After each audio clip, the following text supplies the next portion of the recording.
ဒုတိယဝါဆိုလာဆန်း17 ရက်နေ့ညရန်ကုန်တိုင်းစမ်းချောင်းမြို့နယ်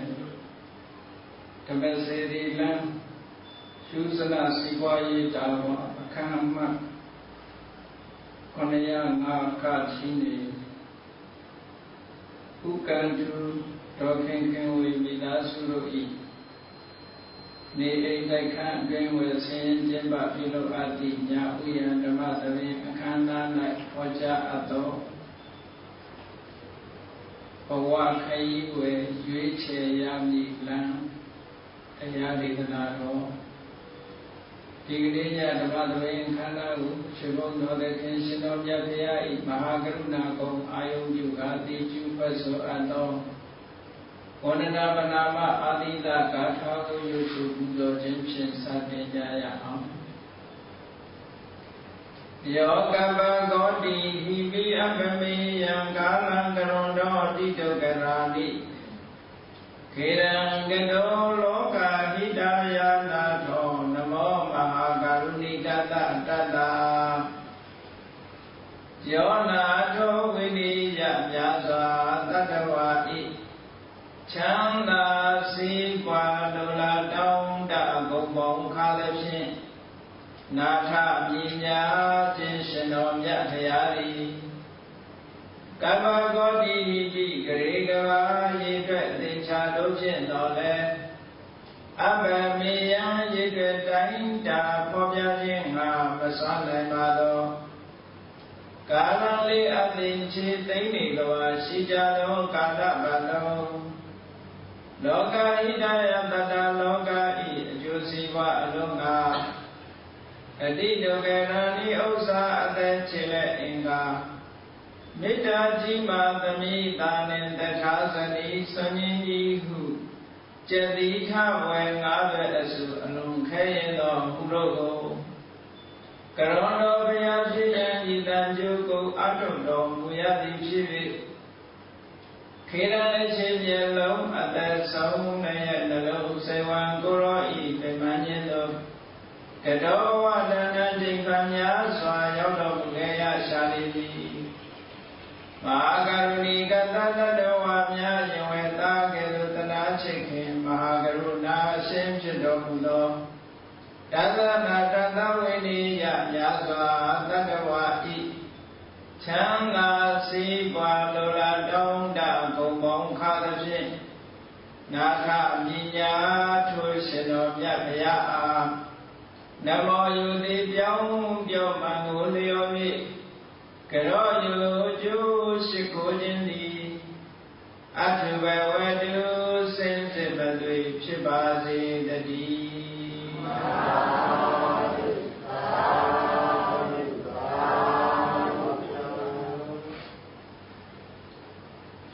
ဘဝခရီးမှာရှောင်လန်းရမယ်လား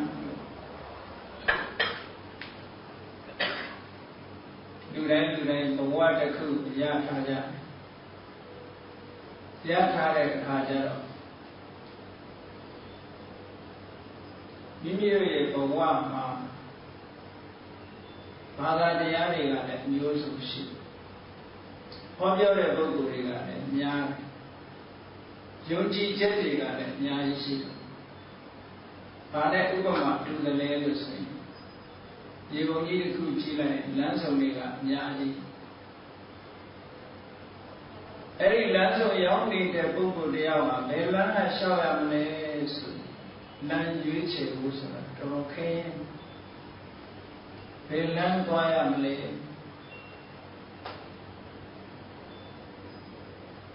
ဒီကနေ့ခေတ်မှာလည်းကြည့်တော့ဘာသာတရားတွေတစ်ခုနဲ့တစ်ခုတူညီတာမဟုတ်အမှန်တရားလို့ပြောတဲ့အရာတွေကလည်းတစ်ခုနဲ့တစ်ခုမတူညီဘူးမတူညီတဲ့အခါကျတော့တစ်ခုကအမှန်လို့ပြောပေမဲ့တစ်ခုကျတော့အမှားဖြစ်နေတယ်အမှန်နဲ့အမှားရွေးချယ်ဖို့ရစမ်းမရှိဘူးဆိုလို့ရှိရင်ရွေးချယ်တတ်ဖို့အမှန်တမ်းခဲရင်ပါတင်စားပြီးတော့ဘဝခရီးကို ဘယ်လမ်းကရှောက်ရမလဲကိုယ့်ကိုရွေးချယ်တတ်ဖို့အမှန်တမ်းအရေးကြီးပါဘုရားဘာသာတရားတော်ထဲမှာတောင်းမှပဲအရွေးခက်နေတဲ့ပုဂ္ဂိုလ်တွေရှိသေးတာပေါ့ဥပမာလည်း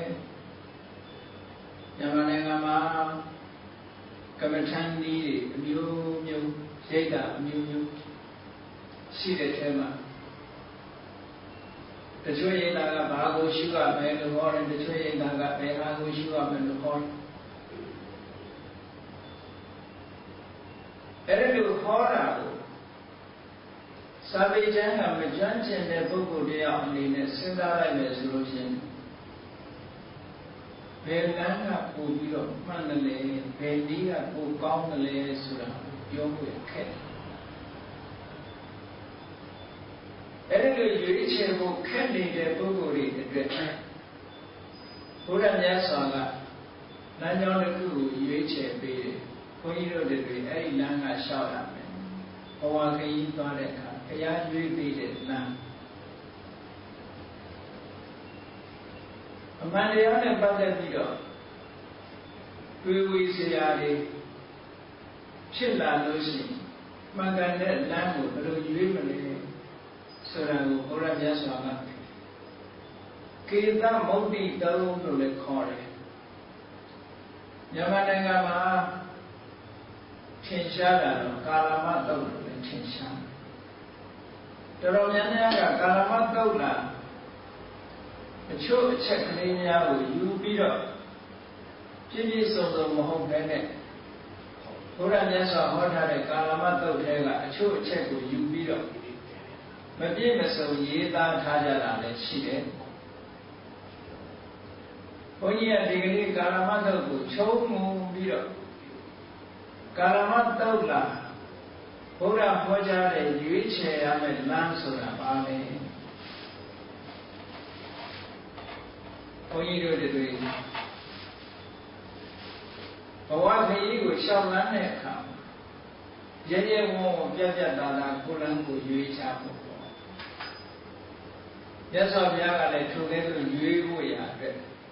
နိလန်းညွန်ပြပြီးတော့ဟောတာဖြစ်တယ်။ဘာဖြစ်လို့ဒီတော့ဟောတာတော့လို့ဆိုတော့ဒီတော့ဟောတဲ့နေရာဌာနကအိန္ဒိယနိုင်ငံကဒေသတစ်ခုမှာကောသလတိုင်းထဲမှာအပါအဝင်ဖြစ်တဲ့ဒီကုန်းရွာကြီးတစ်ရွာရှိတယ်။အဲဒီရွာကြီးကိုကေသမုဒ္ဒိရွာကေသမုဒ္ဒရွာလို့ခေါ်တယ်။အဲဒီကေသမုဒ္ဒရွာကြီးကဘယ်နားမှာရှိတော့လို့ဆိုတော့တောအုပ်ကြီးတစ်ခုရဲ့အဝင်ဝမှာရှိတယ်တဲ့။တောအုပ်ကြီးအဝင်ဝမှာရှိတော့ဆိုဒီတောတန်းကြီးကဖြတ်သန်းပြီးတော့ဟိုဘက်ကိုသွားကြရအဲ့တော့ဒီကေသမုဒ္ဒဆိုတဲ့ဒီကုန်းရွာကြီးကတောအဝမှာရှိတော့တောစခန်းကိုဖြတ်သန်းလို့သူတိုင်းထိုကေသမုဒ္ဒမှာတဲခုပ်ပြီးစခန်းချကြရတယ်တောရင်းကြီးကိုဖြတ်သန်းပြီးတော့ဒီဘက်ရောက်လာတဲ့ပုဂ္ဂိုလ်တိုင်းဟာလည်းပဲကေသမုဒ္ဒဆိုတဲ့ဒီကုန်းရွာမှာခိတ္တခဏကျန်နာကြရတယ်ဆိုတော့တကယ်စခန်းကြီးတစ်ခုဖြစ်နေတာပေါ့အဲ့ဒီကေသမုဒ္ဒရွာစခန်းကြီးမှာဘာသာရေးဆိုင်ရာပုဂ္ဂိုလ်တွေညောင်များစွာတောစခန်းဖြတ်သန်းပြီးတော့ခရီးသွားကြတာတွေရှိခဲ့တယ်ဘုရားမြတ်စွာလက်ထက်ကလည်းဘာသာတရားဟောပြောတဲ့ပုဂ္ဂိုလ်တွေကအလွန်များတယ်အဲ့ဒီပုဂ္ဂိုလ်တွေကရောက်လာလို့ရှိရင်ကေသမုဒ္ဒရွာမှာဟောပြောပွဲတွေလုပ်သွားတယ်ဟောပြောပွဲတွေလုပ်လို့သွားကြတော့ဟောတဲ့ပုဂ္ဂိုလ်တိုင်းဟာသူ့ဝါဒကိုရှေ့တန်းတင်ပြီးတခြားပုဂ္ဂိုလ်တွေရဲ့ဝါဒကိုပုတ်ခတ်ပြီးပြပြောသွားတာတွေရှိတယ်များတယ်သူ့ဘာသာကကောင်းတယ်သူ့ဝါဒကကောင်းတယ်တခြားဝါဒတွေကမမှန်ဘူးတို့ဝါဒကကောင်းတယ်မင်းတို့တခြားဝါဒတွေကမမှန်ဘူးနဲ့မိမိဝါဒကိုရှေ့တန်းတင်ပြီးတခြားဝါဒတွေကိုပြစ်တင်ရှုတ်ချပြီးတော့ဟောတော်ကြတယ်မြတ်စွာဘုရားကြွလာတဲ့အခါကျတော့ ကေတဗုဒ္ဓယောကကာလာမလို့ခေါ်တဲ့အမျိုးသားတွေဟာဘုရားရှိရာကိုထွက်လာကြတယ်ဘုရားအမတ္တမထိုကိထိုကာလာတော့ကဘုရားမြတ်စွာဘုံတရင်အမတန်ကြီးတဲ့ပုဂ္ဂိုလ်ဂုံတရင်ကြီးတော့ဘုရားကြွလာပြီဆိုလို့ရှိရင်ဘုရားကိုလာရောက်ပြီးတော့စီကပ်ကြတယ်အဲ့ဒီလိုလာရောက်စီကပ်ပြီးတော့သူတို့ရဲ့အခြေအနေမှန်ကိုမြတ်စွာဘုရားကိုရှောက်တယ်ဘုရားဘာသာတွေတော့ဟုတ်မှမဟုတ်ဘူးအားလုံးကဘုရားဘာသာမဟုတ်ဘူးသို့တော့နာမည်ကျော်ကြားတဲ့ဘာသာရေးခေါင်းဆောင်တဦးလာတာဆိုပြီးတော့လာရောက်ပြီးတွေ့ကြတဲ့သဘောပဲအဲ့လိုတွေ့တဲ့ထဲမှာလူတွေကဘာလျှောက်တယ်ဆိုတော့ရှင်ဘုရားတဲ့ဘာသာရေးဆရာတွေဟာဂိုင်းပြီးကဘာသာရေးအမျိုးမျိုးကဒီကေတဗုဒ္ဓကိုရောက်လာကြတယ်ဗျာရောက်လာပြီးတဲ့အခါမှာသူတို့ဘာသာတရားသူတို့ရဲ့အယူဝါဒကောင်းကြောင်းဟောပြီးတော့တခြားအယူဝါဒတွေကိုတော့မမှန်ဘူးဆိုပြီးတော့ပြစ်တင်ရှုတ်ချသွားကြတယ်ဗျာအဲ့ဒီလိုကြီးပဲသွားတော့တပည့်တော်တို့မှာဘယ်ဟာကအမှန်တရားလဲဘယ်ဟာကမမှန်ဘူးလဲဆိုတာရွေးချယ်ဖို့ခက်နေတယ်ဗျာဘယ်သူပြောတာမှန်ပြီဘယ်သူပြောတာမှားတော့တပည့်တော်တို့မှာရွေးချယ်ဖို့ခက်တယ်ဟောဒီကနေ့ခေတ်လည်းဒီလိုအခြေအနေပဲလောကမှာဘာသာတရားရဲ့တစ်ခုနဲ့တစ်ခုမတူဘူးမတူတဲ့ဘာသာတရားတွေကိုကြည့်လိုက်ရင်ဟောဘုဘာသာကကောင်းလို့ဒီဘာသာကကောင်းလို့ဟိုဟာကမှန်တယ်လားဒီဟာမှန်တယ်လားဘယ်ဟာကိုရွေးချယ်ပြီးလိုက်နိုင်ရမှာမသိအောင်လူတွေမှာအခက်အခဲကြုံနေကြပါကေတဗုဒ္ဓရွာကလူတွေကလည်းဒီလိုအခက်အခဲကြုံနေလို့မြတ်စွာဘုရားနဲ့တွေ့တဲ့အခါရှောက်တော့မြတ်စွာဘုရားကဟုတ်တာဩတဲ့အမျိုးမျိုးပြောနေတဲ့ကြားထဲကနေဘယ်ဟာမှန်တယ်လဲဘယ်ဟာမှားတယ်လဲဆိုတာတန်တရားဖြစ်เสียကြီးပဲတတော်ကဘုန်းကြီးစီတက္ကະတရားရောက်လာတော့တချို့ပုဂ္ဂိုလ်တွေရဲ့အတွေးကိုသူကရှောက်တယ်တချို့ဘာသာတရားကလိုက်နာဖို့အမှန်တန်ခက်ခဲတချို့ဘာသာကလိုက်နာဖို့ခက်ခဲလွယ်တယ်ပေါ့တချို့ဘာသာခက်ခဲပြီးတချို့ဘာသာလွယ်တော့လူဆိုတာအလွယ်ကြိုက်တယ်ဆိုပါစို့ဘုရားဘာသာရဲ့အခြေခံကိုပြောမှဆိုရင်ဘုရားဘာသာကံကိုင်းအကျိုးကိုလေးနဲ့ထားပြီးတော့ဟောတယ်ကုသိုလ်ကံအကုသိုလ်ကံကိုလုံးတာကိုခံရတယ်မကောင်းတာလုပ်ရင်မကောင်းတဲ့အကျိုးခံရတယ်ကောင်းတာလုပ်ရင်ကောင်းတဲ့အကျိုးစံစားရတယ်ကံကိုင်းအကျိုးအလေးနဲ့ထားပြီးတော့ဘုရားဘာသာမှာဟောတာကိုလုံးကိုခံဘုရားဘာသာတရားကမှားတာမရှိဘူးဒီလိုဟောတော့တချို့ဘာသာကတော့အဲ့လိုမဟုတ်ဘူးလုပ်ချင်တာလုပ်ဘုရားရှိဒူးထောက်ပြီးတော့ confession လုပ်လိုက်တောင်းမှလည်းမယ်ဆိုရင်အပြစ်တွေအကုန်ပြေပြောက်သွားတယ်ဆိုလွယ်တာဟုတ်လွယ်တော့စိတ်ကူးထဲမှာသူတို့ဘယ်လိုပေါ်တော့လို့ဆိုတော့ဘုရားကိုကိုးကွယ်ထားရတယ်ဘုရားကမလည်းမမဘူးကိုဖြစ်တာကိုခံရမယ်ဆိုလို့ရှိရင်မရဘုရားကိုးကွယ်ရတာကိုကောင်းမလားလို့ဒီလိုအတွေးမျိုးတွေဝင်ကြတာမျိုးရှိ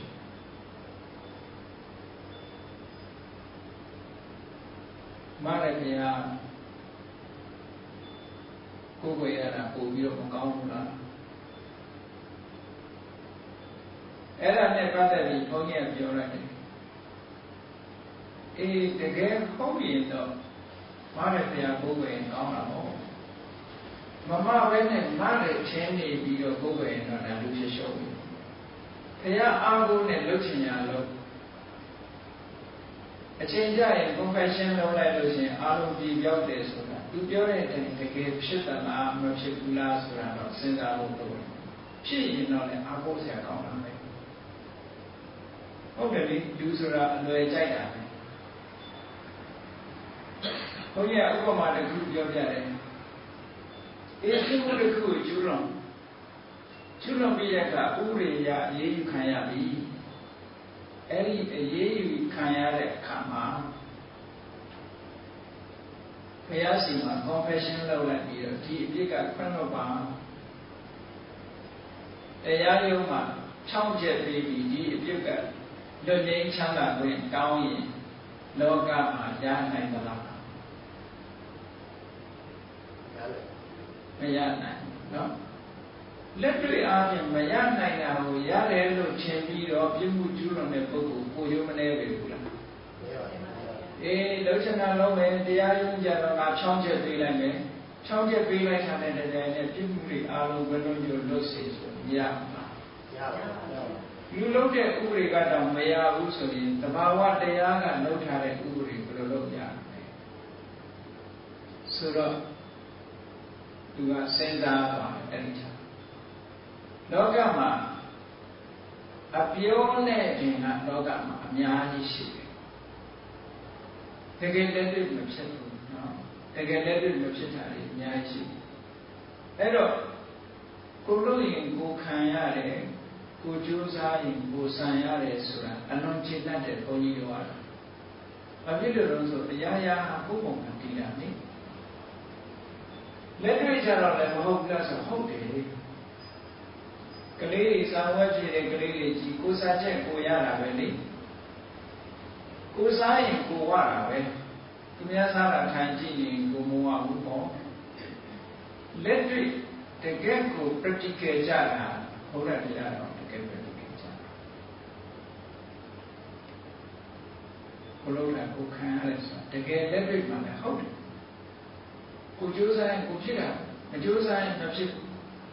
ဉာဏ်ဉာဏ်တွေဘလောက်ကောင်းကောင်းအိုင်ကျူဘလောက်မြင့်မြင့်မကြိုးစားဘူးဆိုတဲ့ပုဂ္ဂိုလ်ဘာမှဖြစ်မှာကြိုးစားပြီဆိုရင်လောဘဝိရိယရဲ့အကျိုးခံတာအရာရာမှာဘုရားသခင်ကမနေတယ်ဆိုတဲ့ပုဂ္ဂိုလ်တွေကြတယ်အချိန်တန်ဘုရားအားကိုးဖို့ဆိုတော့သူကကိုယ်ပိုင်ဉာဏ်နဲ့စဉ်းစားเสียဘာမှမလုပ်ဘူးwhat should be done, what should not be done ဘာလုပ်တဲ့လဲဘာမလုပ်တဲ့ဘူးလဲဆိုတော့ခွဲခြားเสียလည်းမလုပ်ဘူးလုပ်တဲ့မလုပ်တဲ့စဉ်းစားနေเสียမလုပ်ဘူးလုပ်ချင်တာလုပ်လူရဲ့ဉာဏ်ဉာဏ်တွေကလည်းဘာမှတန်ဖိုးမရှိဘူးလူရဲ့လုံလဝိရိယလည်းဘာမှတန်ဖိုးမရှိအတိမမပြုတဲ့သဘောဖြစ်သွားတယ်တရားရာဟာဘုရားသခင်ရဲ့လူတော်ကြားလို့ဒီလိုဖြစ်သွားတာပေါ့အဲ့တော့လက်တွေ့မှာဒါလေးအကုန်ဖြစ်နိုင်သလားလို့ဆိုတာကိုယ်ပိုင်ဉာဏ်နဲ့ပဲစဉ်းစားကြည့်ဘုရားမြတ်စွာဟောတဲ့တရားတွေကလက်တွေ့လုံးလို့ရတဲ့တရားကိုဟောတာနော်စိတ်ကူးရင်ပြီးတော့မျှော်မှန်းရမှာမဟုတ်ဘူးဒီကလေးလုံးနေတဲ့လုံးရသည့်လက်ဖြင့်ကအကျိုးဖြစ်ဖို့တကယ်လုံးနေဆိုပါစို့ဒီလမ်းပေါ်မှာရှောက်နေဒီစခန်းရောက်မယ်ဆိုတာသိချာနေတာပဲလမ်းကြောင်းပေါ်မှာရှောက်နေပြီထိုလမ်းကြောင်းမှန်မှန်သာရှောက်နေစခန်းကိုမြင်ရသည်ဖြစ်စေမမြင်ရသည်ဖြစ်စေလမ်းကြောင်းမှန်ရင်ထိုစခန်းကိုရောက်တော့မှသိချာဆိုပါတော့ရွှေကုံဘုရားကိုသွားရွှေကုံဘုရားကိုဥတည်ထားတဲ့လမ်းကြီးပေါ်မှာသာရှောက်ရောက်ကိုရောက်တော့မှရောင်းပြန်တော့ပြန်မရှောက်နဲ့မရောက်တဲ့လမ်းလည်းမရှောက်နဲ့မရောက်တဲ့လမ်းလျှောက်မယ်ပြောင်းပြန်ပြန်လျှောက်မယ်ဆိုရင်ရွှေဘုရားရောက်မှာမဟုတ်ဘူးဒါတွေကငြင်းပယ်လို့ရတဲ့အရာတွေမဟုတ်ဘူးဒါကြောင့်မြတ်စွာဘုရားကလက်တွေ့အနေနဲ့ကေတမုဒ္ဒိကလူတွေကိုကေတမုဒ္ဒရွာလူတွေကိုလက်တွေ့အနေနဲ့ကိုယ်ပိုင်ဉာဏ်ချက်သုံးဖို့မြတ်စွာဘုရားဒီသုဒ္ဓံကိုဟောထားအဲ့ဒီသုဒ္ဓံဟာလူတိုင်းအတွက်ဘဝခရီးမှာခိုင်တိုင်းတစ်ခုရုံးမဲ့လို့လည်းပြောခြင်းပြောခရီးလမ်းကြောင်းအတွက်အမြဲတမ်းတန်ဖိုးရှိတဲ့အရာတစ်ခုကိုယ်ဘဝခရီးရွေးချယ်ရမယ်လမ်းဒီထဲမှာပြတယ်ကေတမုဒ္ဒိကလူကေတမုဒ္ဒရွာကလူတွေကိုမြတ်စွာဘုရားဒီလိုတန်မြတ်ဖြစ်နေတယ်ဆိုလို့ရှိရင်ငါပြောမယ်အမှန်တရားကိုရှာတဲ့အခါမှာ မာအနုတ္တဝိနာတချင်းတဆင့်ကြားစကားပေါ်မှာအခြေခံပြီးတော့လည်းမှတ်တရားကိုမရှာနဲ့ဘုရားပြောဒီလူကပြောတဆင့်ကြားစကားဆိုတဲ့အားပေါ်မှာအခြေခံပြီးတော့လည်းမှတ်တရားကိုမရှာနဲ့ tradition လို့ခေါ်တဲ့အစဉ်အလာကျင့်သုံးလာတဲ့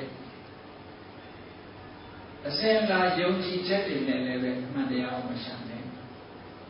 ဘာဖြစ်လို့လဲဆိုရင်တဆင့်ကြားစကားဆိုတာတွေကလည်းမှန်တာလည်းရှိတယ်မှားတာလည်းရှိတယ်။ဟုတ်ချင်မှလည်းဟုတ်တယ်ဟုတ်ရင်လည်းဟုတ်တယ်။တေချာတော့မပြောနိုင်။ tradition လို့ဆိုတဲ့လူမျိုးတစ်မျိုးကအစဉ်အလာကျင့်သုံးလာတဲ့လက်ခံလာတဲ့အရာလည်းမှန်တာလည်းရှိတယ်မှားတာလည်းရှိတယ်။တေချာတော့မပြောနိုင်ဘူး။ဒါကြောင့်မို့အဲ့ဒါလည်းမဆုံးဖြတ်နဲ့။မာဣတိခိရာယဒုရိယောကလာပြီးဒါဒီလိုတဲ့လို့ရဖို့လောက်တာနဲ့လည်းအမှန်တရားကိုဆုံးဖြတ်လို့မရဘူးတဲ့သူပြောတဲ့ရဖို့မှန်ရင်လည်းမှန်မယ်မှားတယ်လည်းမှားမယ်ဒီရင်ရပ်အနေနဲ့လို့ဆိုနောက်တစ်ချက်ကမာပိဋကတံပဒာနေနာပိဋကဆိုတာကိုသင်ထားတဲ့စာကိုသင်ထားတဲ့စာနဲ့ကိုက်ညီတယ်ဆိုရုံနဲ့လည်းပဲအမှန်တရားကိုမဆုံးဖြတ်နိုင်တော့ဘူးစာထဲမှာဒီတိုင်းပါတာပဲစာအုပ်ထဲမှာဒီလိုရေးထားတာပဲဆိုတာနဲ့လည်းအမှန်တရားကိုမဆုံးဖြတ်နိုင်ဘူးဘာဖြစ်လို့လဲဆိုစာအုပ်ထဲမှာရေးထားတာမှားတယ်လည်းမှားမယ်မှန်တယ်လည်းမှားမယ်ပေါ့ပြောလို့မရဘူးခဏခေတ်မှာနိုင်ငံတကာမှာအင်္ဂလိပ်ဘာသာနဲ့ရေးထားတယ်Buddhism ဆိုတဲ့ခေါင်းစဉ်တက်ထားတဲ့စာအုပ်တွေတော်တော်များများကိုယ်ယူဝါဒတွေနဲ့ရောပြီးတော့ရေးထားတဲ့စာအုပ်တွေတော်များမြတ်စွာဘုရားရဲ့အာဘောအတိအကျမဟုတ်ဘဲနဲ့ကိုယ်ထင်ရမြင်ရရေးထားတာမျိုးတွေအများကြီးပဲရှိတယ်။ခေါင်းစဉ်တက်တာတော့ Buddhism ပဲ။ဒီစာအုပ်ထဲပါတယ်ဆိုပြီးတော့အကုန်လုံးစာအုပ်ထဲကပါတဲ့အတိုင်းပဲမှန်တယ်လို့ဒီလိုမတွေ့ရဘူးတဲ့မြတ်စွာဘုရား။မှန်တရားရှာလို့မရဘူး။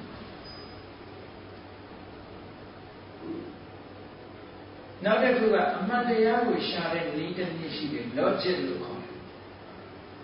။အဲ့ဒီ logic ဆိုတဲ့နည်းနဲ့ရောအမှန်တရားကိုရှာလို့ရမှာဆိုရှာလို့မရဘူးလေအမှန်တရားရှာ logic နဲ့ရှာလို့မရဘူး။ကြိုးကြောင်ဆင်ခြင်တဲ့နှစ်ခုအဲ့ဒီနည်းစနစ်တစ်ခုဒီမှန်တဲ့ကမှန်တယ်မမှန်တဲ့ကမှန်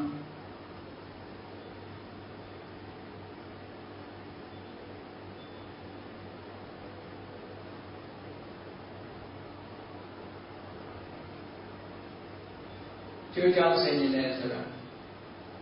လူတိုင်းဟာတေမျိုးဖြစ်တယ်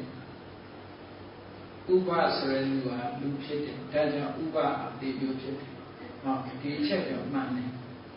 တခြားနည်းနဲ့တခါတွက်ပြီးတော့ကြည့်မှန်မြန်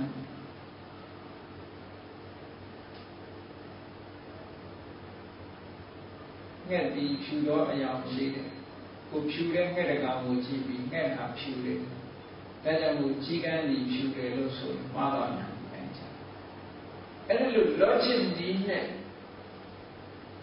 ဆင်ញင်တိုင်းတာလို့ရှိရင်လည်းအမှန်တရားဆောင်တွေ့နိုင်ဘူးလေဒါနဲ့လည်းမသုံးသပ်နိုင်လို့ဒါကြောင့်မို့ဘုရားရဲ့တရားတော်တွေအတ္တကဝါစရော logic နည်းနဲ့မင်းသက်စားလို့မရဘူးမှန်တရား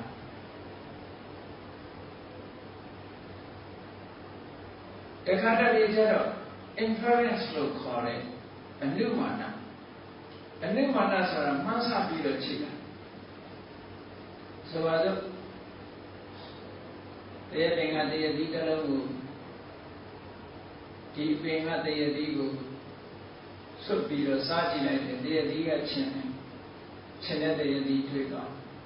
တွေ့တဲ့အခါကျတော့ဒီတရားဒီချင်းတယ်လို့ကြာတဲ့တရားဒီတွေလည်းအကုန်အချင်းကြီးပဲလို့ဒီကုန်းဆွဲရင်မမှန်ဘူးချိုးတဲ့အသီးလည်းရှိနေတယ်ဒီလိုဒီဟာစัทธာများတယ်လို့မဟုတ်ချိုတဲ့ငယ်ဒီလည်းရှိသေးတယ်အဲ့ဒါမျိုးလို့ပေါ့ inference ဆိုတာလည်းပဲသိပြီးအမှန်တရားကိုရှာတဲ့အခါမှာလုံလောက်တဲ့ဆုံးဖြတ်ချက်ကိုမပေးနိုင်ပါဘူး အကျိုးကိုကြည့်ပြီးအကြောင်းကိုဆုံးဖြတ်တာအကြောင်းကိုကြည့်ပြီးတော့အကျိုးဆုံးဖြတ်တာဒါကိုအနုမာနလို့ခေါ်တယ် inference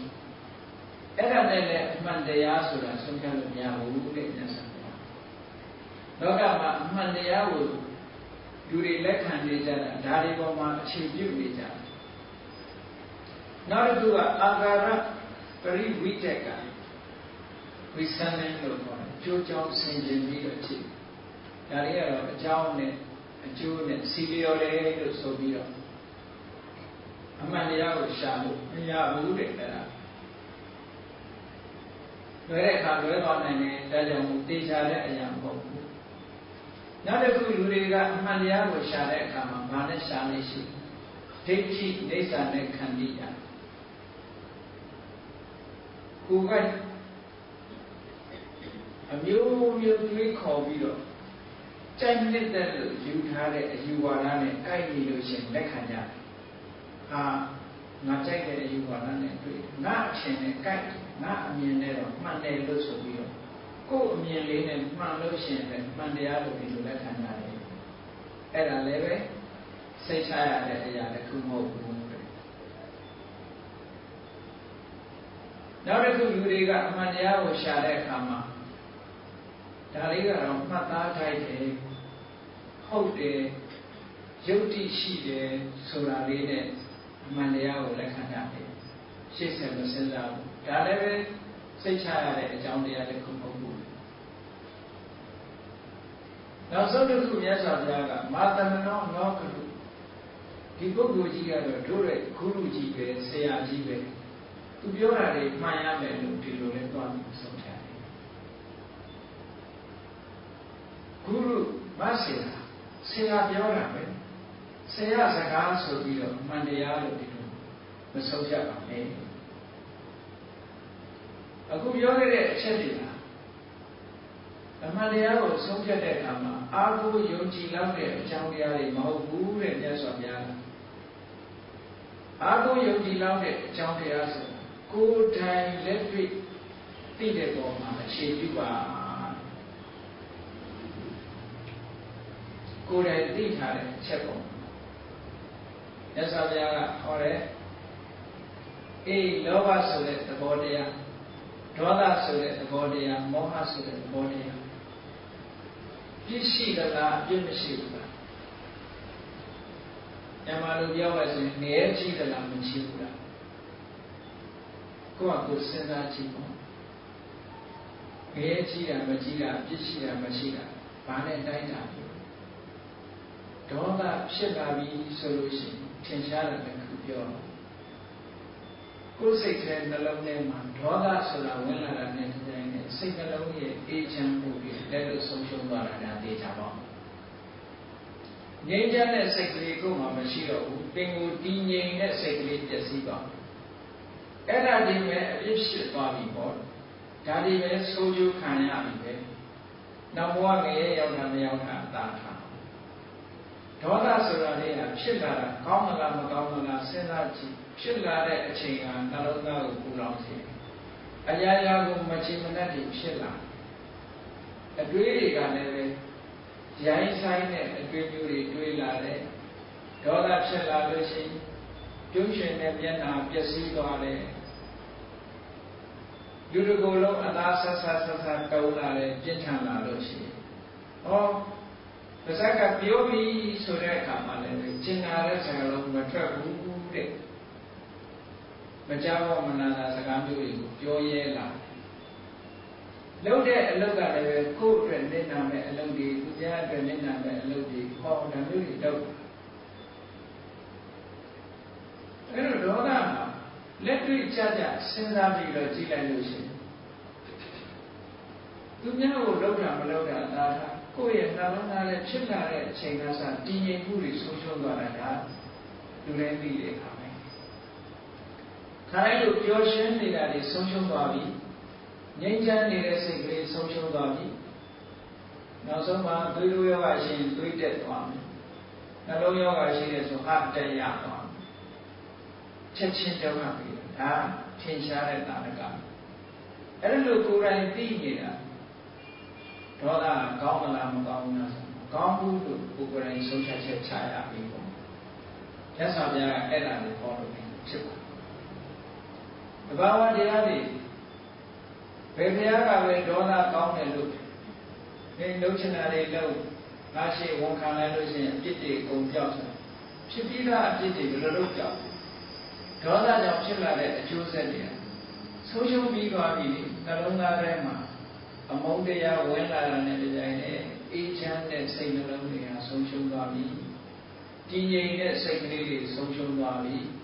မပြောတဲ့နာတွေပြောမိသွားပြီမလုပ်တဲ့နာတွေလုပ်မိသွားပြီပြင်လို့ရမရတော့ဘူး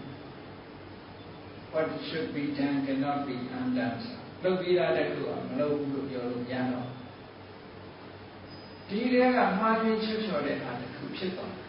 အဲ့တော့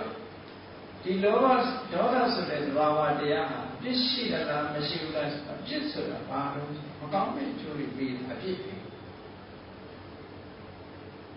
ပြစ်ရှိတာလားမရှိဘူးလားဆိုရှိတာပေါ့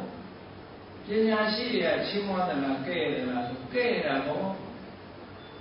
ဒေါသကိုဘယ်သူမှမချီးမွမ်းဘူးဘယ်ပညာရှိကမှဒီဒေါသဆိုတော့ကောင်းတယ်စိတ်ဆိုးတာကောင်းတယ်ဘယ်သူမှမပြောဘူးနော်ပြောကြလို့ရှိရင်ဒီခန္ဓာစိတ်မဆိုးကြတဲ့တရားနဲ့တရားသိအောင်နေကြတယ်ဒါပဲပြောမှာသူကြီးကပါလေမင်းတို့ရောင်ချစ်ကြတရားနဲ့တရားမတည့်ကြတဲ့မုန်းကြလို့ဘယ်သူမှမဟောဘူးနော်ချို့တူပဲလောဘဆိုတဲ့သဘောတရားနဲ့စဉ်းစားကြည့်လောဘဆိုတဲ့သဘောတရားဟာကောင်းသလားလို့ကိုယ့်ကိုဆန်းစစ်ကြည့်လို့ရှိရင်ဒီလူဆိုတာလောဘတော့ရှိမှာပဲကိုယ်ပစ္စည်းကိုနှမျောတာကိုယ်ပစ္စည်းကိုလိုချင်တာကိုယ်သားမရဖို့ကိုယ်တတ်မဲ့တာကိုယ်မိသားစုပေါ်ကိုယ်တွေ့တာဒါအပြစ်လားလို့မေးကြတယ်အပြစ်ဆိုဒီမှာမကောင်းတဲ့အကျိုးကိုလည်းဆောင်းလာတဲ့ဘောကဲလောဘရှိလို့ကိုယ်ပစ္စည်းကိုနှမျောတာကိုယ်ပစ္စည်းကိုတွေ့တာကိုယ်မိသားစုပေါ်မှာကိုယ်တွေ့တာအပြစ်မရှိဘူးလို့ထင်တယ်လားဘယ်လိုအပြစ်ရှိတော့ဆိုရင်တွေ့တာလို့ရှိရင်ဘာဖြစ်တော့ဆိုရင်တောကဖြစ်တယ်တောကဆိုတဲ့ဆိုးကျိုးကိုဘယ်သူကယူလာတာလို့ဆိုလောဘကယူလာတာဒါအနည်းဆုံးပြည့်လေးတွေ့တာတဲ့နေရာမှန်တယ်မြတ်တောကဆိုတာလာတာပဲ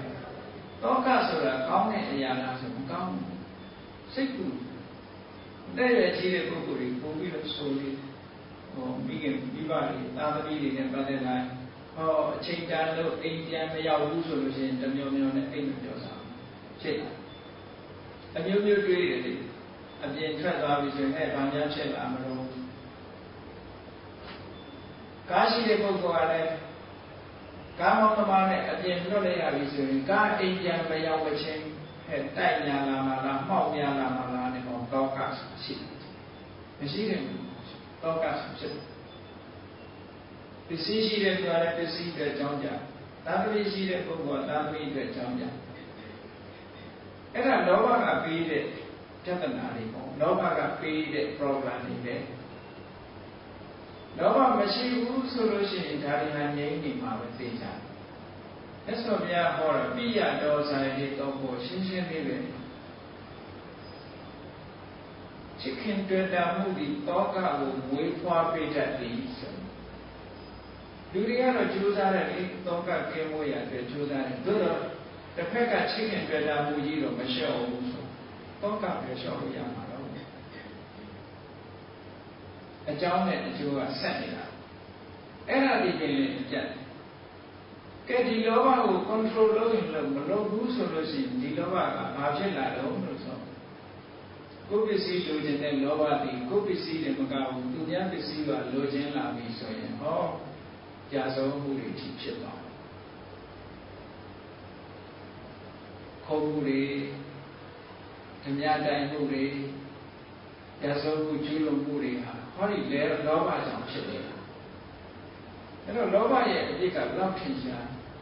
ဒါကြောင့်မလို့လောဘကိုပညာရှိတွေကအရင်မကောင်းဘူးလို့ပြောကြတာဒါလည်းတွေ့ပဲမကောင်းဘူးလောဘမထိန်နိုင်ဘူးဆိုရင်ထိုပုဂ္ဂိုလ်ဒီတာမန်လူကောင်းတယောက်ကနေပြီးသကောလို့သမုတ်ခံရ တခိုးဆိုတဲ့ဘဝရောက်သွားပြီဓမြဆိုတဲ့ဘဝရောက်သွားပြီဘယ်သူကပေးလိုက်တဲ့နာမည်လဲဆိုရင်လောဘကပေးလိုက်တဲ့နာမည်လေးအကယ်၍သာသူများပစ္စည်းလိုချင်တဲ့လောဘမျိုးမရှိဘူးဆိုရင်သူဒီတခိုးဓမြအဖြစ်မရောက်နိုင်ဘူးဘယ်နည်းမှမရထို့တူပဲမောဟဆိုတဲ့သဘာဝတရားရှိသူကရင်ရင်ကလေးရဲ့မောဟဆိုတာတွေ့ဝေးနေတာဘာမှပြဿနာမရှိဘူးလို့ထင်တယ်မောဟကကိုပြဿနာကြီးတယ်သူလုံးတဲ့နာရဲ့မလုံးတဲ့နာရဲ့သူမသိဘူးမသိတော့ဘာတွေဖြစ်တယ်ဆိုမလုံးတဲ့နာတွေလုံးတယ်လုံးတဲ့နာကြတော့မလုံးတော့အဲ့တော့မလုံးတဲ့နာကိုလုံးလို့ရှိရင်အပြစ်ဖြစ်တယ်လို့ပဲလုံးတဲ့နာကိုမလုံးနဲ့နေလို့ရှိရင်အပြစ်ပဲတူတူပဲအဲ့ဒီတစ်ခုလူတွေကတော့ထင်ကြတယ်ဒီလူကမလုံးတဲ့နာတွေလုံးတာကိုမလုံးတဲ့နာကိုလုံးရင်တာအပြစ်လို့ထင်နေကြတာလုံးတဲ့နာမလုံးလို့ရှိရင်လည်းအပြစ်ပဲဆုံးယုံနေတာကအတူတူပဲအဲ့ဒါဘယ်လိုကြောင့်ဒီလိုဖြစ်ရတာလဲဆိုမောဟကြောင့်ဖြစ်တာမလုံးတဲ့နာကိုလုံးတယ်လုံးတဲ့နာကိုမလုံးလို့ဒီအတွက်ကြောင့်ဆုံးရှုံးနေတာမှုတွေညောင်ရစွာဖြစ်လာတယ်ကဲစဉ်းစားကြည့်လိုက်တဲ့အခါကျတော့ဟောဒီလောဘတို့ဒေါသတို့မောဟတို့ဆိုတဲ့လူတွေရဲ့တဏ္ဍာမှာဖြစ်နေတဲ့သဘာဝတရားတွေဟာကုသိုလ်လားအကုသိုလ်လားလို့ကိုယ်ကိုစမ်းစစ်ကြည့်ကုသိုလ်ဆိုတာကောင်းကျိုးချမ်းသာတွေကိုပေးတဲ့သဘောတရားအကုသိုလ်ဆိုတာမကောင်းကျိုးကိုပေးတဲ့သဘောတရားမကောင်းကျိုးဆိုတာကိုယ့်ရဲ့တဏ္ဍာမှာ problem တွေဖြစ်စေတယ်တယောက်နဲ့တယောက်တော့မတူဘူး problem မျိုးမျိုးတက်စေတယ်အဲ့တော့အခြေထုတ်ကြည့်လိုက်တဲ့အခါကျတော့ကောင်းကျိုးပေးတာလို့မရှိမကောင်းကျိုးတွေပဲပေးတာလောဘကလည်းမကောင်းတဲ့ကျိုးသက်ဆောင်တယ်ဒေါသကလည်းမကောင်းတဲ့ကျိုးသက်ဆောင်တယ်မောဟလည်းမကောင်းတဲ့ကျိုးသက်ဆောင်တယ်ဒါကြောင့်မို့လို့အကုသိုလ်အပြစ်ရှိသလားအပြစ်ကင်းသလားလို့ဆိုရင်ပြစ်ဆိုတာသူများတွေကရှုတ်ချရမလားပြဿနာကိုမဖြစ်စေဘူးလားဖြစ်စေတဲ့တရားတွေကြည့်မယ်ဒါကြောင့်မို့လို့ပြစ်ရှိတယ်ပညာရှိတွေက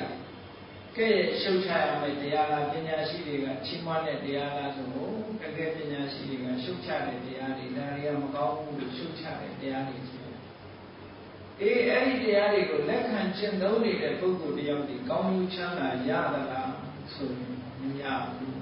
ဆင်းရဲဒုက္ခတွေပဲရတယ်ဒါလက်တွေ့ကိုယ်ကိုယ်တိုင်စဉ်းကျင်စဉ်းစားလို့ရတယ်ပေါ်မှာအဖြေထုတ်ဒီနေရာမှာ tradition နဲ့ဆုံးဖြတ်တာမဟုတ်ဘူးเนาะစာပေကျမ်းဂန်နဲ့ဆုံးဖြတ်တာလည်းမဟုတ်ဘူး logic နည်းနဲ့တွေးပြီးပြောတာလည်းမဟုတ်ဘူးလက်တွေ့နည်းနဲ့ပြောတာခုနပြောတဲ့ inference ဆိုတဲ့အနုမာနလည်းမဟုတ်ဘူးကိုကြိုက်လို့ပြောတာလည်းမဟုတ်ဘူးမှတ်သားထိုက်တယ်ဆိုတဲ့အချက်ကြောင့်လည်းမဟုတ်ဘူးဆရာကြီးရဲ့စကားပဲဆိုတာလည်းမဟုတ်ဘူး tradition နဲ့မဆိုင်ဒါကြောင့်အမှန်တရားဆိုတာ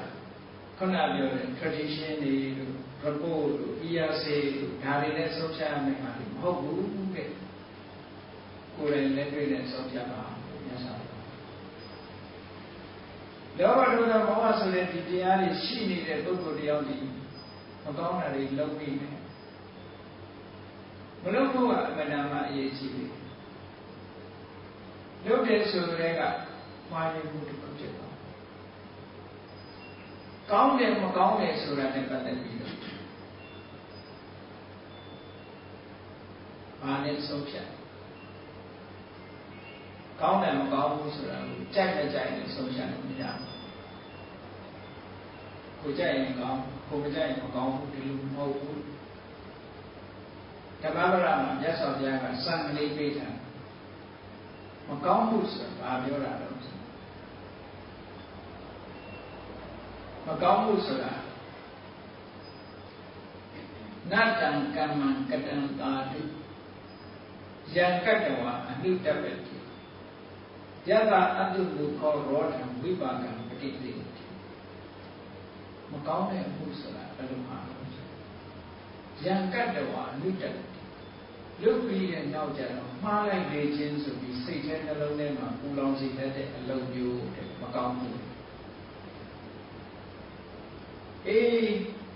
တုံ့ပြန်လာတဲ့အကျိုးတရားကိုခံစားရတဲ့အခါမှာလည်းကြိတ်မိတ်ပြီးတော့ငုံငုံယိုယိုနဲ့ကြိတ်မိတ်ပြီးတော့ခံစားရတဲ့အခါမျိုးဖြစ်ပေါ်စေတတ်တယ်အဲ့ဒါမှမကောင်းဘူးပဲကောင်းမှုဆိုတာကြတော့ဘယ်လိုဟာတော့ဆိုတိသကမ္မံကတန္တာလူယံကတ္တဝနာလိတ္တလုပ်ပြီးတဲ့နောက်မှာဘာမှမှားလိုက်တာလို့ပူပန်စရာမရှိဘူးတဲ့အဲ့ဒီအလုပ်မျိုးကကောင်းတဲ့အလုပ်ယတပတိတောသူမနောဝိပါကံပတိပေဝေအကျိုးတရားရောက်လာတဲ့အခါမှာလည်းဝမ်းမြောက်တဲ့တာပျော်ရွှင်စွာခံစားရတဲ့အခါမျိုးဒါကောင်းမှုကောင်းမကောင်းနဲ့ကောင်းမှုနဲ့မကောင်းမှုမြတ်စွာဘုရားကအဲ့ဒါလိုစံထားပြီးတော့ဟောတာကာလမအယုဒ္ဓတွေမြတ်စွာဘုရားကကြည့်ကိုယ်ကိုယ်တိုင်လက်တွေ့ဆုံးကြတဲ့ဘယ်သူဟောတာမှန်တယ်ဘယ်သူဟောတာမှားတယ်လို့လုပ်နေတယ်ဒါတွေပစင်သားနဲ့လက်တွေ့နဲ့ဆုံးဖြတ်ဆိုတစ်ဖက်ကမြတ်စွာဘုရားဟောတယ်လောဘနဲ့ဆန့်ကျင်မဲ့အလောဘဒေါသရဲ့ဆန့်ကျင်မဲ့အဒေါသမောဟရဲ့ဆန့်ကျင်မဲ့အမောဟအလောဘဆိုတာ generosity လောဘနဲ့ဆန့်ကျင်မဲ့သဘောတရားဆုံးလွတ်နိုင်တယ်ပေးကမ်းနိုင်တယ်တွေ့တာမှုမရှိဘူးအလောဘဆိုတဲ့အတွေ့အကြုံကင်းတဲ့သဘောကလေးဖြစ်လာပြီဆိုရင်စဉ်းစားကြည့်ပူပန်မှုကရောကြမတွေ့တာနဲ့ဒီတိုင်းနဲ့မပူပန်ဘူးဆိုပါစို့ပစ္စည်းဥစ္စာကိုသိနှမျောတဲ့ပုဂ္ဂိုလ်နှမျောတဲ့ဆိုတာပုဂ္ဂိုလ်ပစ္စည်းလေးကိုစုံစုံမဲ့မဲ့နဲ့သိတွေ့တာတဲ့ပုဂ္ဂိုလ်နဲ့ဟိုပစ္စည်းပေါ်မှာအသုံးပြုအောင်တော့ပဲသိမတွေ့တာတဲ့ပုဂ္ဂိုလ်အဲ့ဒီနှစ်ခုဟာထိုပစ္စည်းကိုအကြောင်းပြုပြီးတော့တောကတွေ့တာတဲ့ပုဂ္ဂိုလ်ကတောကဖြစ်တယ်မတွေ့တာတဲ့ပုဂ္ဂိုလ်ကတောကမဖြစ်ဘူးအေးစီစီကမှမဖြစ်ဘူးသိတွေ့တာလုံးလို့ရှိရင်တော့ကမိခင်တွေထဲမှာလည်းသားသမီးတွေပေါ်မှာသိချစ်တဲ့ပုဂ္ဂိုလ်ကအတွေ့အကြုံသိချီလို့ရှိရင်တော့ကပို့ချီတချို့မိဘကမှန်တမ်းတော့ပဲသားသမီးတွေပေါ်မှာထားတဲ့မိခင်ဖခင်ကသိပြီးတော့ကမဖြစ်ဘူးပေါ့သူကသူရဲ့အရွယ်ရောက်ပြီဆိုပြီးတော့ဖြေသိမ့်နိုင်တယ်အလောဘဆိုတဲ့ဒီသဘောတရားမိမိတဏ္ဍာမှာဖြစ်လာတဲ့ကြိုင်နဲ့ကောင်းတာတွေကိုစဉ်းစားတယ်အများကိုကူညီဖို့စဉ်းစားလာတယ်ပတ်ဝန်းကျင်ကိုကူညီဖို့စဉ်းစားလာတယ်ကောင်းတဲ့သဘာဝတရားတွေအဒေါသဆိုတာလေးပေါ်လာတာနဲ့ကြိုင်နဲ့မုန်းတိမှုဆိုတာမရှိဘူးအလုံးပေါ်မှာအကျိုးစီးပွားလိုလားတဲ့မေတ္တာဆိုတဲ့သဘောတရားလေးပေါ်လာတယ်အမုန်းတရားကင်းတဲ့နှလုံးသားပိုင်ရှင်မှာထာဝရငြိမ်းချမ်းတယ်။ဒါကြောင့်မို့လို့မေတ္တာအကျိုး7မျိုးလို့မြတ်စွာဘုရားဟောတာလေ။နှလုံးသားထဲမှာအမုန်းတရားမရှိဘူးဆိုတဲ့ပုဂ္ဂိုလ်ရဲ့စိတ်ဟာအစဉ်ထာဝရငြိမ်းချမ်းနေတဲ့အတွက်ကြောင့်ချမ်းသာအိပ်စက်ချမ်းသာလျက်တို့အိမ်မဆိုးကင်းစောင့်ခြင်းနှံများလူသားလေးချစ်နတ်လေးချစ်တယ်ဆိုတဲ့အကျိုးတရားရ။ဘာဖြစ်လို့ရလို့ဆိုတော့သူကအေးဆေးဆေးပဲလေအပူပင်သိမရှိသူများပေါ်မှာမုန်းတာပြီးတာမရှိတဲ့အတွက်ကြောင့်သူစိတ်နှလုံးကအေးချမ်းနေတာအေးချမ်းနေတော့အိပ်စက်တဲ့ခါမှလည်းချမ်းသာတာပဲအိယာနိုးလာတဲ့အမုန်းမရှိတဲ့အတွက်ကြောင့်ဘာမှဘယ်သူမှလည်းသူကမမုန်းဆိုတော့သူနှလုံးသားကအမြဲတမ်းအေးချမ်းအိမ်မဆိုးခင်တော့အမုန်းတရားကင်းပြီးတော့ကြီးရင်အေးမြနေတဲ့နှလုံးသားပိုင်ရှင်စိတ်နှလုံးခြောက်ခြားွယ်ရာအိမ်မက်တွေဘယ်တော့မှနိုင်မဲရဆိုတာမဲ့ဆောင်ခြင်းနာများလူသားလေးချစ်နာလေးချစ်မှာပေါ့အမုန်းတရား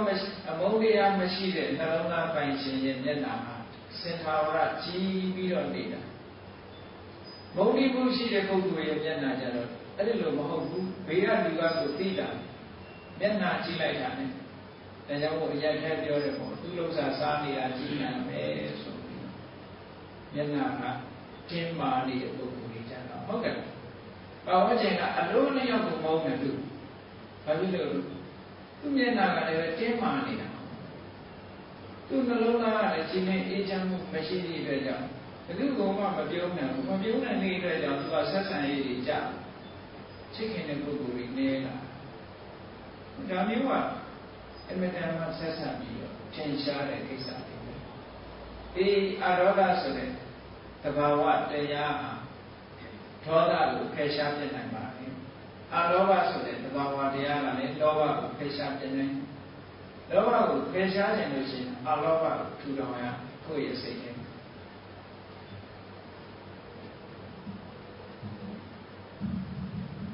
ဒေါသကိုအမုန်းတရားကိုဖယ်ရှားပြခြင်းလို့ရှိရင်လည်းအဒေါသဆိုတဲ့မေတ္တာတရားမိမိရဲ့နှလုံးသားထဲမှာတည်ဆောက်ရတည်ဆောက်ခြင်းဖြင့်ဖယ်ရှားပြနိုင်ယောဂဖြစ်ရင်ဘာလို့ထိုယောဂပြောက်တဲ့ဆေးတောက်ရတယ်ပေါ့ဆေးကသာယောဂကိုဖယ်ရှားနိုင်တာတို့တူပဲသဘာဝတရားတွေမှာလည်းအပြန်အလှန်နေရှိတယ်လောဘကိုဖယ်ရှားခြင်းအလောဘကိုဒီဆောက်ရမယ်သူတို့နှစ်ခုကအလင်းနဲ့အမောင်လိုပဲတူတူမနေဘူးအမောင်ရှိနေအလင်းရှိဘူးလင်းရှိနေအမောင်မရှိဘူးပြန်မဖြစ်နိုင်ဘူးအလောဘဒီလောဘကိုဖယ်ရှားပြတယ်အဒေါသဆိုတဲ့မေတ္တာတရားဒီဒေါသကိုဖယ်ရှားပြတယ်အမောဟဆိုတဲ့ဉာဏ်ပညာဒီမောဟဖယ်ရှားပြနိုင်တယ်ဆိုတော့ဒီအလောဘအဒေါသအမောဟဆိုတဲ့သဘာဝတရားတွေဟာမိမိတို့ရဲ့ယဉ်တဲ့နှလုံးထဲမှာဖြစ်လာပြီဆိုရင်ကောင်းကျိုးချမ်းသာတွေဖြစ်ပေါ်စေအမောဟအတိတ်မှဉာဏ်ပညာစသဖြင့်မှာအမောဟကနေမောဟကိုဖယ်ရှားပြလိုက်ရင်ထိုပုဂ္ဂိုလ်ဒီလုံတဲ့မလုံတဲ့ကိုရှင်းရှင်းကြီးမြင်လာမြင်ပြီးအတွက်ကြောင့်မလုံတဲ့တာကိုသူရှောင်တဲ့လုံတဲ့တာကိုလုံတယ်လုံတဲ့တာလုံသည့်အတွက်ကြောင့်ကောင်းကျိုးချမ်းသာတွေရတယ်မလုံတဲ့တာကိုမလုံသည့်အတွက်ကြောင့်ကောင်းကျိုးချမ်းသာတွေရတယ်။ဩဒါအမောဟရဲ့ဆင်းသက်တယ်။ဒါကြောင့်မို့လို့အလောဘအရောဂအမောဟဆိုတဲ့ဒီသဘာဝတရားတွေဟာဆိုးကျိုးကိုပေးတတ်တဲ့အကုသိုလ်လားကောင်းကျိုးကိုဖြစ်ပေါ်စေတတ်တဲ့ကုသိုလ်လားလို့ဆိုတော့ကုသိုလ်ပေါ့ကိုယ့်အကူစဉ်းစားကြည့်လိုက်ပညာရှိတွေကဲ့ရဲ့တဲ့တရားလားချီးမွမ်းတဲ့တရားလားဆို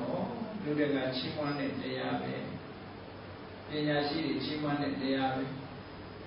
လက်တွေ့လက်ခံကျင့်သုံးလိုက်မယ်ဆိုရင်ကောင်းကျိုးချမ်းသာတွေရစေနိုင်တဲ့တရားတွေပဲလို့ဆိုတော့အဲ့ဒီဆုံးဖြတ်ချက်ဒီ tradition နဲ့လည်းမဆိုင်ဘူး PRC ဆိုတဲ့သင်ညာစကားနဲ့လည်းမဆိုင်ဘူးပရမရာဆိုတဲ့ tradition နဲ့လည်းမဆိုင်ဘူး ETP ဆိုတဲ့ report နဲ့လည်းမဆိုင်ဘူးပိဋကသံပဒါနလို့ခေါ်တဲ့စာပေကျမ်းဂန်နဲ့လည်းဆိုင်တာမဟုတ်ဘူးစာရဲပါလို့ဆိုတာနဲ့လည်းမဟုတ်ဘူး logic နည်းနဲ့စဉ်းစားဆင်ခြင်တာလည်းမဟုတ်ဘူးအနုမာနနည်းနဲ့စဉ်းစားဆင်ခြင်တာလည်းမဟုတ်ဘူးအကြောင်းကျိုးဆင်ခြင်ပြီးတော့အကြောင်းပြတာလည်းမဟုတ်ဘူးတကယ်ကိုသဘာဝကိုကကိုယ်ပိုင်ဉာဏ်နဲ့သိနိုင်တဲ့သိတာတဲ့အချက်ပဲဒီပဲဖြစ်ပါလေအဲ့ဒါပြောကြတော့မြတ်စွာဘုရားကကြည်ကာလမယောကလူတွေကာလမကေသဗုဒ္ဓယောကလူတွေကာလမမျိုးသားတွေတန်တရားဖြစ်နေတာကိုယ့်ဟာကိုယ်ပိုင်ဉာဏ်နဲ့ဆုံးဖြတ်ပြီးလောက်ရမှာပါလဲလို့ဆိုရင်မကောင်းဘူးလို့သိရင်ဆုံးပယ်ကောင်းတယ်လို့သိရင်လက်ခံကျင့်သုံးဒါကိုလိုရမယ်လို့ပဲမြတ်စွာဘုရားကရွေးချယ်ရမယ့်လမ်းလေးကိုကာလမအမျိုးသားတွေကိုလမ်းညွှန်ချက်ပေးနေတာအမှန်တရားကိုရှာတဲ့အခါမှာPRC ဆိုတဲ့စင်ညာစကားနဲ့လည်းမရှာနဲ့ tradition ဆိုတာနဲ့လည်းမရှာနဲ့စာပေကျမ်းဂန်နဲ့လည်းမရှာနဲ့ကိုယ်ပိုင်ဉာဏ်နဲ့ရှာဒါမြတ်စွာဘုရားလမ်းညွှန်ချက်ဆရာစကားဆိုပြီးတော့လည်းလက်ခံမထားနဲ့ကိုယ်ပိုင်ဉာဏ်နဲ့ရှာလိုက်လို့အဖြေထွက်လာနိုင်မယ်အဖြေကဘာထွက်တုံးဆိုရင်မကောင်းဘူးလို့အဖြေထွက်ရင်ချက်ချင်းဆုံးယောဂလူတွေကအဲ့လိုမဟုတ်ဘူးလေမကောင်းမှန်းတော့သိတာပဲဒါလေးကတို့ရဲ့ tradition ပဲဆိုတော့အစွမ်းနိုင်ဘူးဘယ်လိုမြင်လဲဒါတို့ tradition အစင်လာယုံကြည်ချက်ကြီးဒါကတော့စာလဲပါလားဒါလေးကတော့ရ ယုတ်တိရှိတာပဲကြောင်းကျိုးညီညွတ်တာပဲဆိုပြီးတော့လက်ခံတာမြတ်စွာဘုရားအဲ့လိုမဟုတ်ဘူးမမှန်ဘူးမကောင်းဘူးလို့သိလိုက်တာနဲ့တပြိုင်နက်ဆောက်လိုက်ပါအေးကောင်းတယ်လို့သိလို့ရှိရင်လက်ခံချက်တော့မှာနောက်နေ့ကြကြနေပါနဲ့ဟောလူတွေကတော့အဲ့လိုမဟုတ်ဘူးကောင်းမှန်းတော့သိတယ်ကောင်းမှန်းတော့သိကျင့်သုံးဖို့ကျတော့လက်တော့မြတ်စွာဘုရားလမ်းညွှန်ချက်ကအမှန်တရားကိုရှာဖွေပြီးတွေ့လာလို့ရှိရင်မှန်မှန်သိရင်ချက်ချင်းဆုံးမှန်မှန်သိရင်ချက်ချင်းလက်ခံပြီးကျင့်သုံးဖို့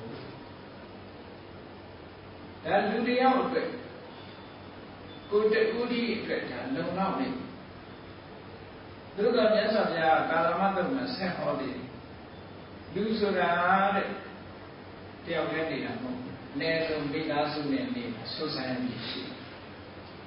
ကိုမိသားစုရှိတယ်လို့ပတ်ဝန်းကျင်ကဆွေမျိုးသားချင်းတွေရှိတယ်မိတ်ဆွေသင်္ကားတွေရှိအပေါင်းအသင်းနဲ့နေတာရက်ွက်တယ်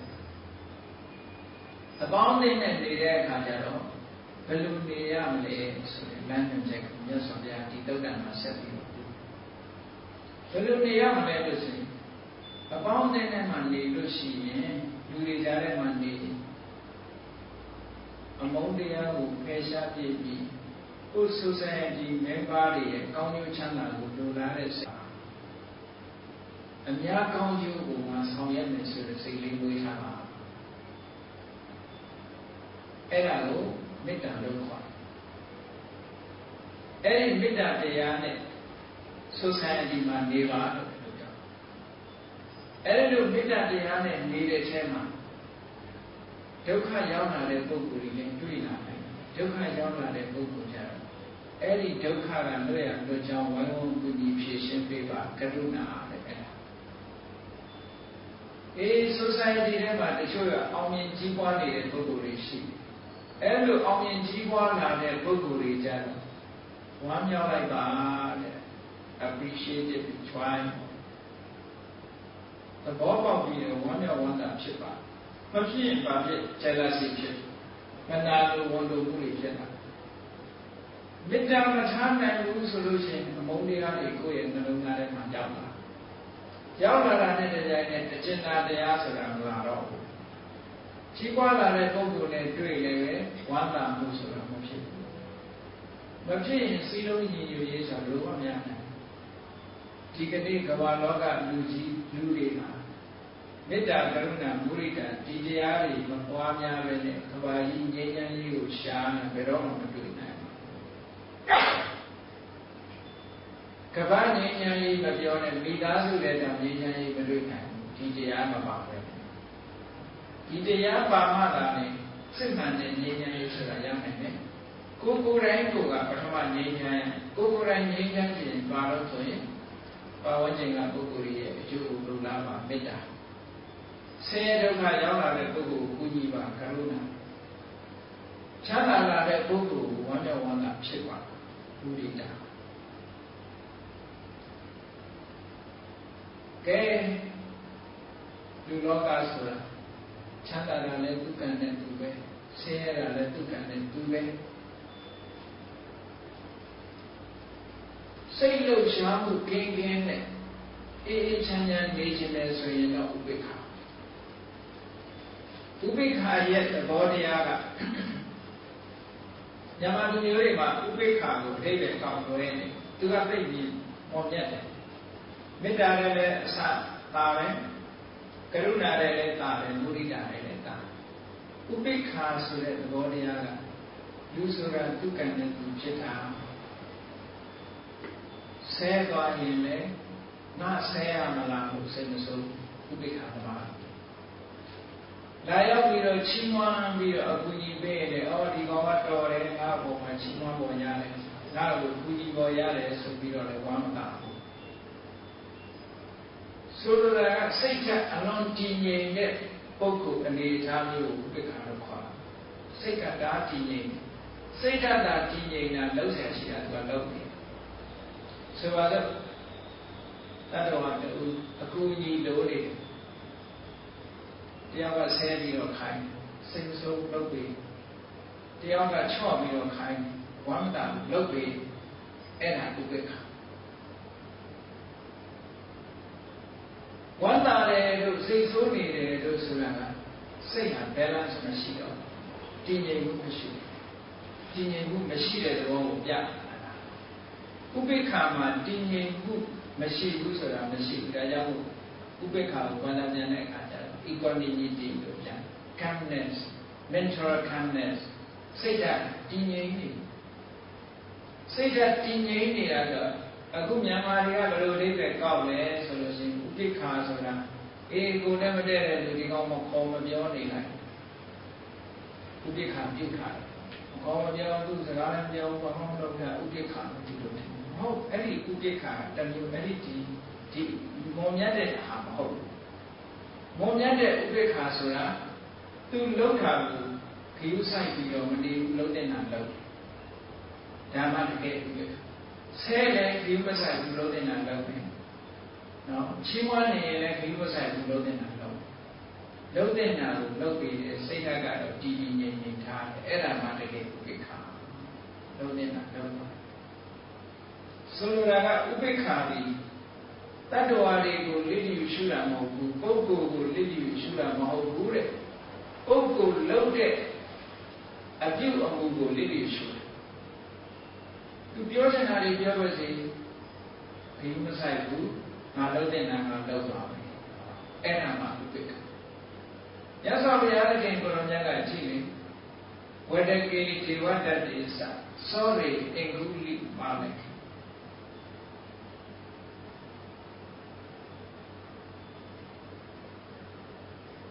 ဝတ္တကေဒေဝတ္တတိရသော်ဘုရားကိုတတ်ဖို့ကြိုးစားတဲ့ဒေဝတ္တသောရိအင်္ဂုလိပါလေကြီးနောက်ကဓာကြီးနဲ့ခုတ်လို့လိုက်တဲ့အင်္ဂုလိပါလေဓနပါဠဆိုတဲ့နာလာဂီရိစင်ကြီးထိုးတယ်လို့လာတဲ့နာလာဂီရိစင်ကြီးရာဟုလာသားတော်အဲ့ဒီ၄ယောက်ပုံမှာစိတ်ဓာတ်အတူညီအောင်ထားနိုင်တယ်ဆိုရင်စဉ်းစားတာရှိတယ်ဘုန်းကြီးတို့တည်းထားနိုင်မှာထားလိုက်ပါတဏှီတဲ့ကိုစိတ်ထားနိုင်တယ်အဲ့ဒါဥပိ္ပခာလို့ခေါ်တယ်ခွဲခြားပြီးတော့မမြင်တော့ဘူးတတ်ဖို့ဓာချမ်းပြီးတော့လိုက်နေတဲ့ဣန္ဒြိမာလာနဲ့သားတော်ရာဟုလာနဲ့ခွဲခြားပြီးမမြင်ဘူးတူတူပဲထားနိုင်စိတ်ဓာတ်တည်ငြိမ်နေ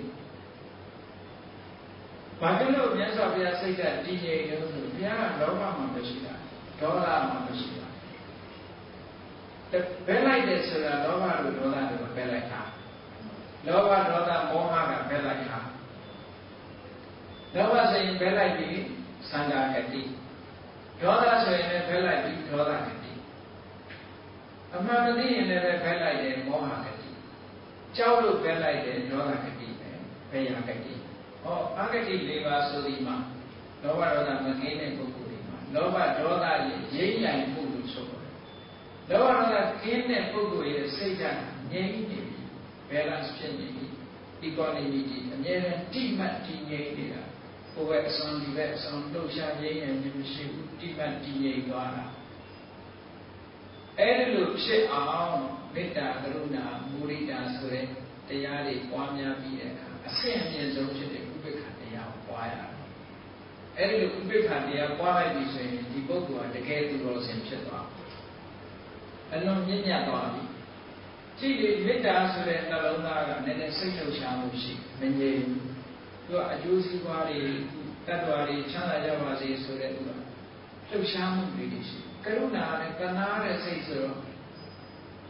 စိတ်လှုပ်ရှားမှုကလေးတစ်ခုမုဒိတာကလည်းဝမ်းသာတာဆိုစိတ်လှုပ်ရှားမှုကလေးတစ်ခုငြိမ်းချမ်းမဟုတ်ဘူးအဲ့ဒါတွေကတေချာစဉ်းစားကြည့်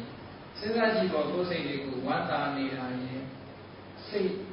ဒီတဏှာနေတဲ့စိတ်ရဲ့ဝမ်းသာနေတဲ့စိတ်ရဲ့ဖြစ်တဲ့အခါမှာဘယ်လိုနေတော့စိတ်ငြိမ်းချမ်းမှုမရှိဘူးလှုပ်ရှားမှုတွေနဲ့သွား emotion တွေရှိတယ်ဥပိ္ပခာကျတော့ emotion ဆိုတာလုံးဝမရှိတော့ဘူး balance ဖြစ်နေငြိမ်းနေအဲ့ဒီလိုငြိမ်းနေတာကပို့ပြီးတော့အစဉ်တန်းမြင့်နေတယ် society မှာနေတဲ့အခါ အဲ့လိုမေတ္တာကရုဏာမုဒိတာဥပိ္ပခာနဲ့နေပါ မြတ်စွာဘုရားကရွေးချယ်ရမယ့်လမ်းတစ်ခုဒါဘယ်တရားဘယ်ဘာသာလို့ပြောတာမဟုတ်ဘူးလူတိုင်းကျင့်သုံးနိုင်တယ်တရားကြီးကြီးပဲထားတယ်နော်မှန်ပါဗျာကဲနောက်တစ်ခုမြတ်စွာဘုရားဟောတဲ့ထဲမှာခုနကအမှန်တရားကိုရှာဖွေပြီးပေးတယ်ကိုယ်ပိုင်ဉာဏ်နဲ့ရှာလို့အဖြေတွေ့တယ်မကောင်းဘူးလို့ဖြေတွေ့ရင်ပဲကောင်းတယ်လို့ဖြေတွေ့ရင်ကျင့်သုံးsociety မှာနေတဲ့အခါမှာမေတ္တာကရုဏာမုဒိတာဥပေက္ခနဲ့နေဘဝကိုယ့်ဘဝခရီးလျှောက်ဖို့ရတယ်ဒါလုံလောက်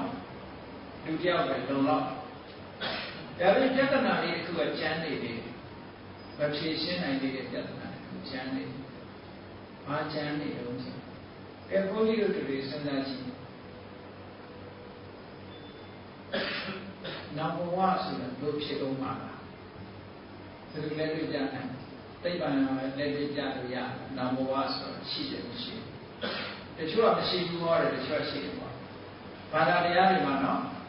တချို့ဘာသာနောင်ဘဝရှိတယ်တချို့ဘာသာနောင်ဘဝမရှိဘူးကဲရှိတယ်မရှိဘူးကိုယ်လည်းသိချင်တယ်ဘာလို့လဲကဲတချို့ဘာသာပြောတဲ့အကုသိုလ်ကိုလုပ်ထားတဲ့အကုသိုလ်တွေကကိုခံရမယ်လို့ပြော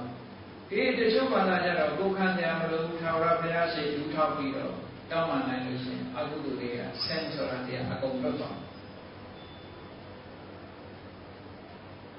အဲ့ဒါလို့ကွဲလွဲချက်တွေရှိနေတဲ့အတွက်ကြောင့်